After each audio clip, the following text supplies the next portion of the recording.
Chapter 4 గుప్తమైన భావాలు. రాత్రి 10:45 PM.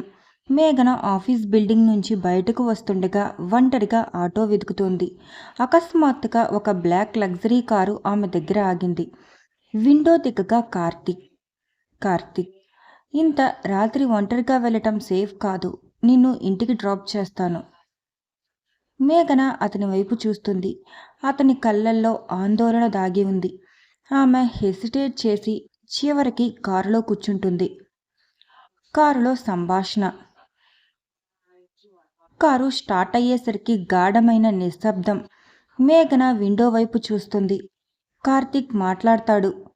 Karthik, నువ్వు ఈ ప్రాజెక్ట్ మీద చాలా హార్డ్ వర్క్ చేస్తున్నావు, కానీ ఇంత ఒత్తిడి తీసుకోకు. మేఘన, మీరు నా పనిని గమనిస్తున్నారన్న మాటేనా? కార్తీక్, నా టీంలో ఎవరు ఏమి చేస్తున్నారో నాకు తెలియకపోతే నేను ఎలా లీడ్ చేయగలను?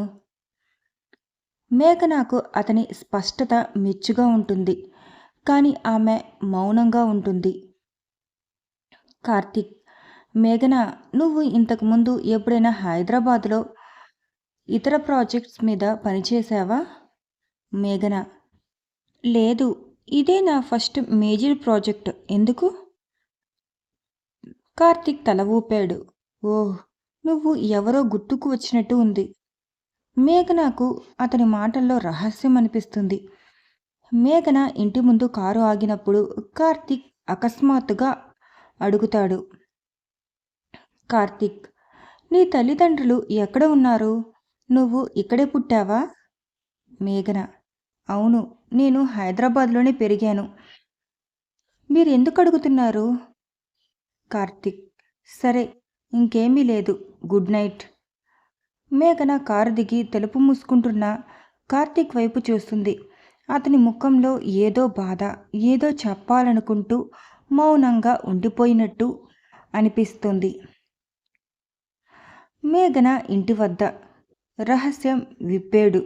మేఘన తన బెడ్రూమ్లో కూర్చుని కార్తీక్ ప్రశ్నల గురించి ఆలోచిస్తుంది. అకస్మాత్తుగా ఆమె తల్లి లోపలికి వస్తుంది. తల్లి, మేఘు, ఇంత రాత్రి ఎందుకు జాగ్రత్త లేదు? ఈరోజు ప్రాజెక్ట్ ఎలా జరిగింది? మేఘన, బాగానే ఉందమ్మా, కానీ ఒక విషయం అడగాలి. మీకు కార్తీక్ మల్హోత్రా అనే వ్యక్తి తెలుసా? తల్లి ముఖం వెల్లడైపోతుంది. కార్తీక్ మల్హోత్రా? ఆమె కుర్చీలో కూలబడుతుంది. అతను నీ తండ్రి ఓల్డ్ బిజినెస్ పార్ట్నర్ కొడుకు.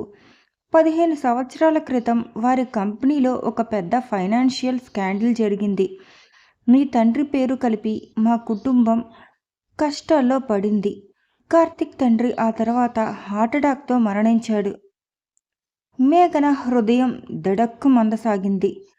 అంటే కార్తీక్ నన్ను ఎందుకు గమనించాడు? అతను నా తల్లిదండ్రులను ద్వేషిస్తున్నాడా? తల్లి కళ్ళల్లో నీరు. నాకు తెలియదు మేఘు, కానీ నీకు ఈ ప్రాజెక్టు నీకు డేంజర్ అయ్యే అవకాశం ఉంది. కార్తీక్ యొక్క నిజమైన ఉద్దేశం మరుసటి రోజు మేఘన ఆఫీస్కు చేరుకున్నప్పుడు కార్తీక్ ఆమెను తన క్యాబిన్కు పిలిచాడు. తలుపులు మూసిన తర్వాత కార్తీక్, మేఘన, నిన్ను ఈ ప్రాజెక్టులోకి తీసుకున్నందుకు కారణం ఉంది.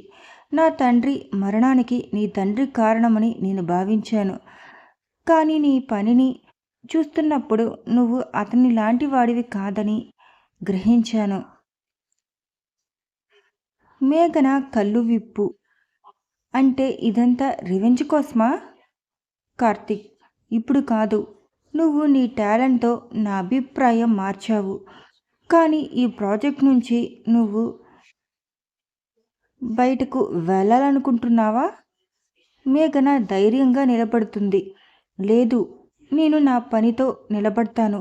మీరు నా తండ్రిని ద్వేషించిన నన్ను మాత్రం నా సామర్థ్యంతో జడ్జి చేయండి.